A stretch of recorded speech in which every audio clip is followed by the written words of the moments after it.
కానీ ఈరోజు మీరు చూస్తే కాశీబుగ్గ టౌన్లో ఒక ప్రైవేటు వ్యక్తి వెంకటేశ్వర దేవాలయాన్ని కట్టాడు. అక్కడి నుంచి కార్తీక మాసం ఈరోజు చాలామంది అక్కడ దర్శనానికి వెళ్ళిపోయారు. కనీసం ఆయన చేసినప్పుడు పోలీసుకు కూడా చెప్పలేదు. చెప్పుంటే పోలీస్ ప్రొటెక్షన్ పెట్టి ఎక్కడికక్కడ కంట్రోల్ చేసేవారం. అది చేయని దానివల్ల అక్కడ వచ్చిన వాడు కూడా ఒక ఆర్డర్ ప్రకారం లేకుండా, క్రమశిక్షణ లేకుండా 9 మంది తొక్కిడికి గురయ్యి చనిపోయే పరిస్థితికి వచ్చారు. 5 మందికి ఇంజరీస్ కూడా అయినాయి.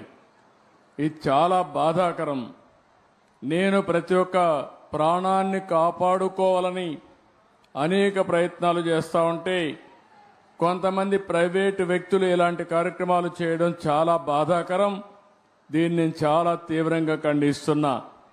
రాష్ట్రంలో అందరికి కూడా విజ్ఞప్తి చేస్తున్నా, మన ప్రాణం చాలా ముఖ్యం.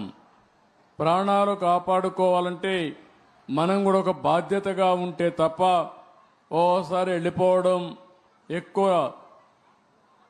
మనుషులందరూ సమీకరణ కావడం, అక్కడ స్టాంపేడ్ జరగడం, ఇలాంటి దుర్ఘటనలు జరిగేదానికి దోహదం చేసే పరిస్థితి వస్తూ ఉంది. ఏదేమైనా మనం గుర్తుపెట్టుకోవాల్సింది, అమాయకులు చనిపోయారు. నేను చాలా బాధపడుతున్నా. అందుకని ఈ దుర్ఘటన పట్ల చాలా సీరియస్గా తీసుకుంటూ ఎవరైతే దానికి కారకులో వాళ్ళందరినీ కూడా ఇమ్మీడియట్గా కస్టడీలో తీసుకుని పూర్తి విచారణ చేసి తర్వాత ఏం చేయాలో తదుపరి చర్యలు చేపడతాం. ఇలాంటి సంఘటనలు ఈ రాష్ట్రంలో జరగడానికి వీలు లేదు. అందుకే ఒక పక్క దాన్ని చేస్తూనే అమాయకులు చనిపోయారు. 9 మంది ప్రాణాలు కోల్పోయారు. ఆ 9 మంది ప్రాణాలు కోల్పోయిందని నేను చాలా బాధపడుతున్నా. ఏ ఒక్క వ్యక్తి చనిపోకూడదనేది నా భావన. ప్రాణం విలువైనది.